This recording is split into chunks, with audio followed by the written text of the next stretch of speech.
13. Uma violenta guerra de nervos. Você está só ou com alguém cuja companhia é agradável, mas não o preenche como você precisaria. Enquanto isso, sua amada está feliz da vida com outras pessoas. Você sente a falta dela, mas ela não sente a sua falta. Sempre é você quem toma a iniciativa de procurá-la e nunca o contrário acontece. Você toma a iniciativa das ligações. Liga várias vezes até ser finalmente atendido. Estende as conversas no telefone até que ela comece a dar desculpas esfarrapadas para finalizar o diálogo. Ela sempre desliga primeiro. Você está sempre curioso pelo que ela tem a contar. Ela nunca se interessa pelo que você tem a dizer. Você dá inúmeras certezas de que é fiel e que a ama, mas recebe como pagamento apenas dúvidas, fatos incoerentes e histórias mal contadas. Ela promete vê-lo. Você espera ansioso por muito tempo pelo encontro, mas ela o frustra.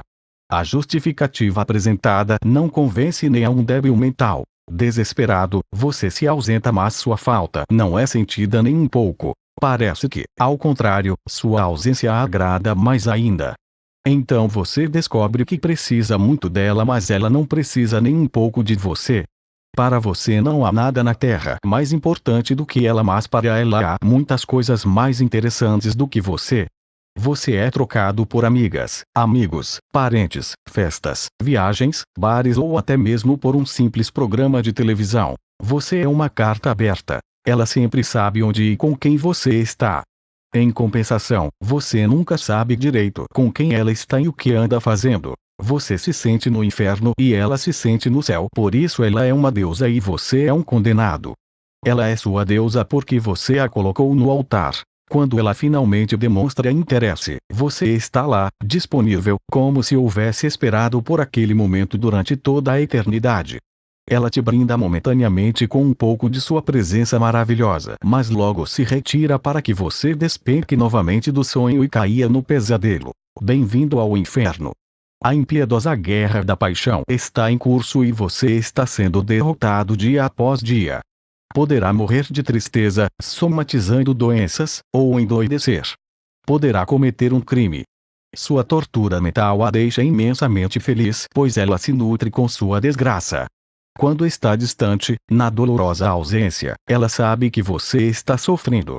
Ela se sente a melhor, a mais gostosa, a mais bela, ainda que não o seja, uma super fêmea, pois tem o poder de rejeitar e pisotear. Você tenta se defender, mas descobre que é incapaz, não tem forças. As únicas forças que você possui são a força física, muscular bruta e a razão, as quais são inúteis nesta guerra. Os músculos não são úteis e os raciocínios menos úteis ainda. Quanto mais você discute, mais as coisas pioram e mais os problemas se emaranham e se agravam. Você tenta fazê-la entender seu óbvio ponto de vista, mas ela se finge de desentendida e transforma a conversa em um caos. Você reclama e recebe como resposta: você é inseguro, não confia em mim, etc. Não adianta apelar para a lógica, pois tudo é louco, insano, ilógico, absurdo, calculadamente estúpido e irracional. Se você perder a cabeça e agredi-la após tantas provocações, terá caído em uma armadilha. Se revelará inegavelmente um vilão covarde ao agredir um ser frágil que somente sabe dar amor. Você está amarrado e dominado. Você sabe que desaparecer não é a solução, pois ela não virá atrás e você a perderá para sempre. Ela sabe que, mesmo após vários anos sem vê-lo, você estará lá, disponível. Você não vale nada porque não possui nada interessante, portanto, sua falta não será sentida. Mas você não quer perdê-la.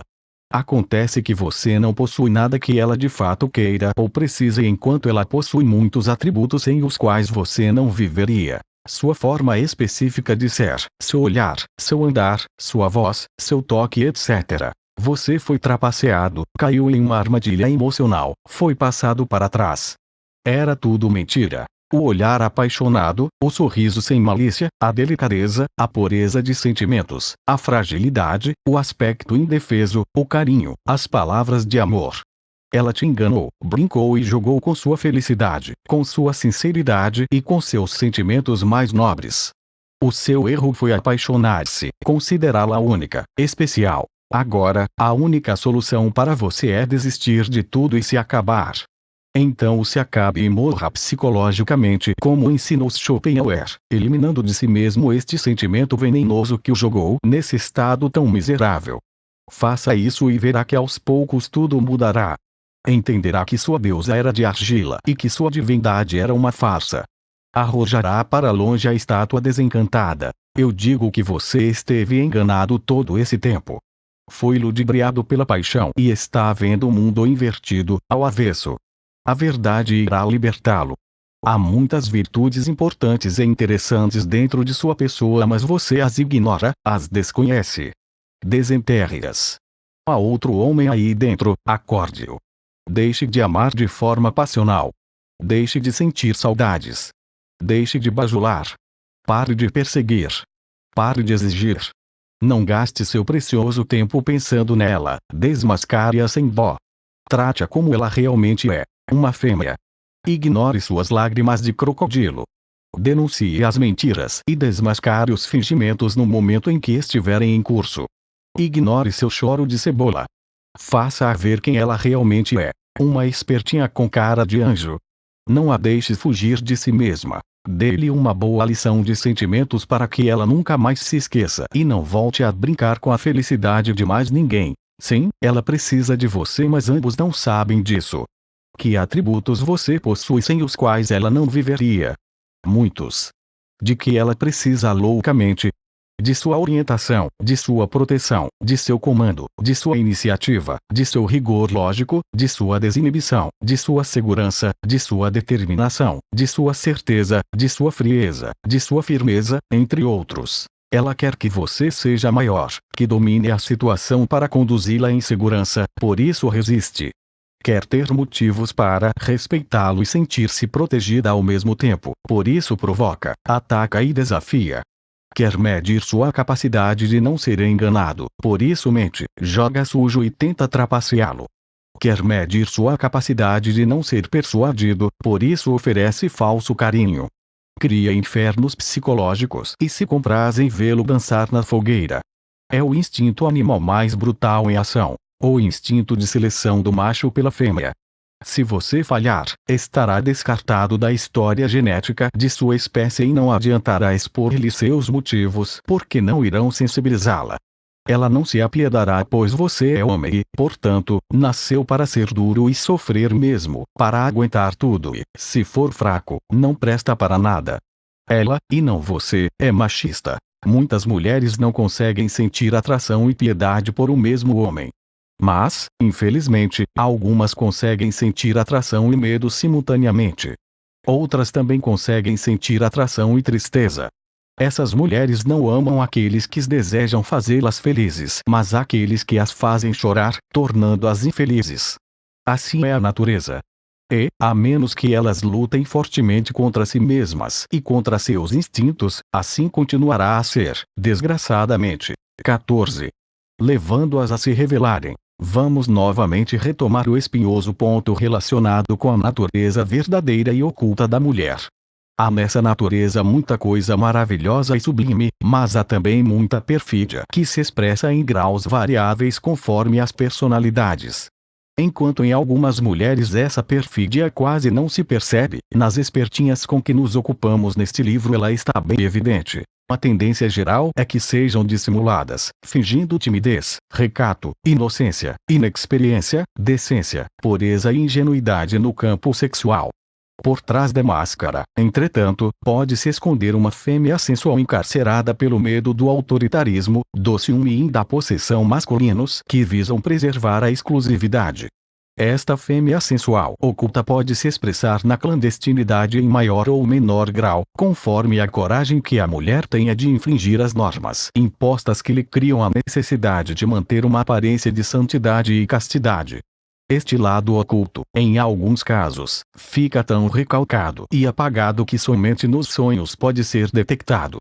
De todas as maneiras, sempre haverão aspectos da personalidade reprimidos no âmbito da sensualidade. É extremamente difícil fazer com que esta parte oculta se manifeste se você for marido ou namorado devido a um medo ancestral e justificado das reações masculinas. Como a regra geral é a de que os machos sejam territorialistas e possessivos, exigindo exclusividade, elas fingem ser assim para nos agradar. O resultado é que namoramos, nos comprometemos, e nos casamos com uma máscara, com uma pessoa que não existe, por nossa própria culpa. É esta a razão pela qual os maridos dificilmente conhecem suas esposas verdadeiramente. Obviamente, sofrem com isso a vida inteira. Sempre parece haver um mistério, uma interrogação na cabeça. Como esta mulher reagiria se fosse deixada a sós com outro homem? Qual é o limite de sua fidelidade? Até que ponto sou detentor exclusivo de seus desejos e de sua sexualidade? Ao contrário dos maridos, que costumam ser rígidos e moralistas com as esposas, os libertinos e imorais conhecem e desfrutam justamente do lado feminino, que é ocultado no lar e vivido no limbo, na penumbra e na clandestinidade. Isso acontece porque elas acreditam que seus atos proibidos não serão reprovados pelo libertino, mas, ao contrário, aprovados, incentivados e dirigidos por aqueles que se posicionam diametralmente em oposição à função marital. Resulta, portanto, que somente se formos imorais e incentivarmos os comportamentos femininos socialmente proibidos é que saberemos quem é realmente a mulher. Ao menor sinal de conservadorismo ou proibicionismo nosso, a mulher se retrairá e passará a simular um comportamento politicamente correto e socialmente louvável por nossa exigência. Vemos, assim, que a melhor maneira de conhecê-las é demonstrando que somos justamente o contrário. Se você conquistar em si mesmo a capacidade de aceitação total, revelando-se um homem totalmente liberal, daqueles que gostam que suas mulheres viajem sozinhas, tenham amigos machos sem maldade, visitem clubes de mulheres, bares etc. e se conseguir fazê-la realmente perceber isso, ficará sabendo quem é sua companheira de verdade e o que dela pode ser esperado. Mas deve demonstrar com perfeição ou será enganado. Para tanto, é necessário não estar apaixonado. Como corretamente demonstrou Eliane Caligaris, as mulheres têm uma forte necessidade de viver o lado da vida que lhes foi proibido. É este um dos motivos pelos quais os imorais, os libertinos, os cafajestes, os playboys, os Dom Juans etc. as atraem tanto. Eles são a viva possibilidade de vivenciar aquilo que os pais e os maridos lhes negam. Jamais sua parceira irá se revelar se perceber que você é imoralista. Entretanto, nós, homens, somos, por instinto, territorialistas. Queremos, obviamente, nossa fêmea somente para nós e esse é um direito legítimo. Mas não está correto forçar e nem proibir ninguém de fazer o que quer, porque cada pessoa deve ter o direito de mandar em sua própria vida. Se mesmo crendo que somos absolutamente amorais nossa parceira ainda assim permanecer firme em sua dedicação exclusiva, rejeitando os comportamentos modernos, isso indicará que ela possivelmente tem vocação para ser boa esposa, pois nos ofereceu sua fidelidade sem que a exigíssemos, sem que pressionássemos. Quase todo homem heterossexual é, no fundo, moralista. Mesmo os libertinos mais imorais costumam preferir para a esposa mulheres que mantenham os demais machos bem afastados. Acontece que os libertinos fingem, fazendo-se passar por muito compreensivos e tolerantes. Na verdade, os machos humanos são exclusivistas por natureza.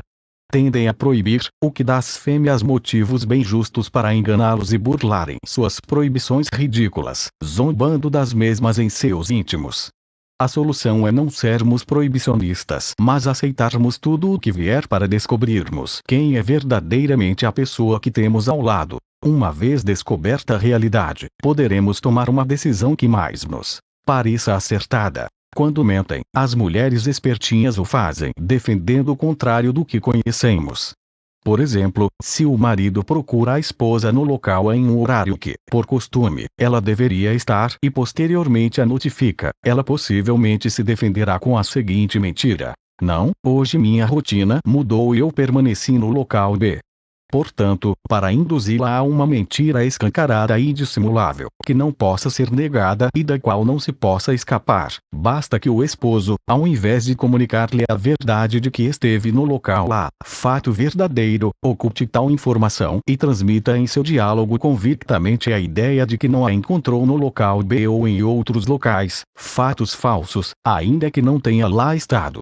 Então, para enganá-lo e escapar, a dissimulada tentará mentir dizendo que esteve no local A, o ponto em que ela acha que o homem não esteve, e será pega em flagrante. Em outras palavras, devemos levar as espertinhas premeditadamente a mentir acerca de algo cuja verdade já conhecemos previamente para pegá-las no pulo. Isso somente será possível se não as deixarmos descobrir o que na verdade sabemos e o que na verdade ignoramos.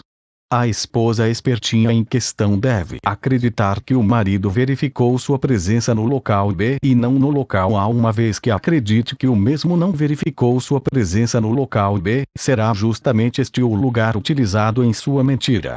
Este é apenas um exemplo em milhares. A dificuldade em se flagrar as mentiras reside na natural especialização delas na arte de mentir, ludibriar e dissimular. Portanto, temos que superá-las até mesmo nesta arte se quisermos conhecê-las.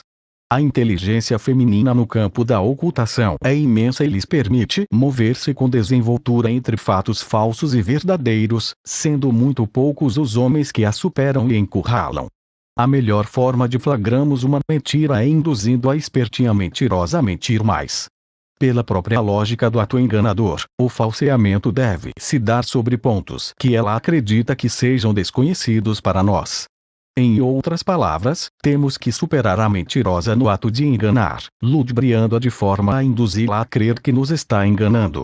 Apenas quando aceitamos as mentiras e somos mais caras de pau do que a pessoa que tenta nos enganar é que descobrimos a verdade por trás de suas intenções. Infelizmente, como diz Schopenhauer, a mentira se tornou uma lei neste mundo. Portanto, para descobrir uma mentira, basta aceitá-la ao invés de enfurecer-se. O ato de mentir e enganar é um jogo psicológico. O mais hábil vence. A habilidade consiste em conduzir as crenças do outro.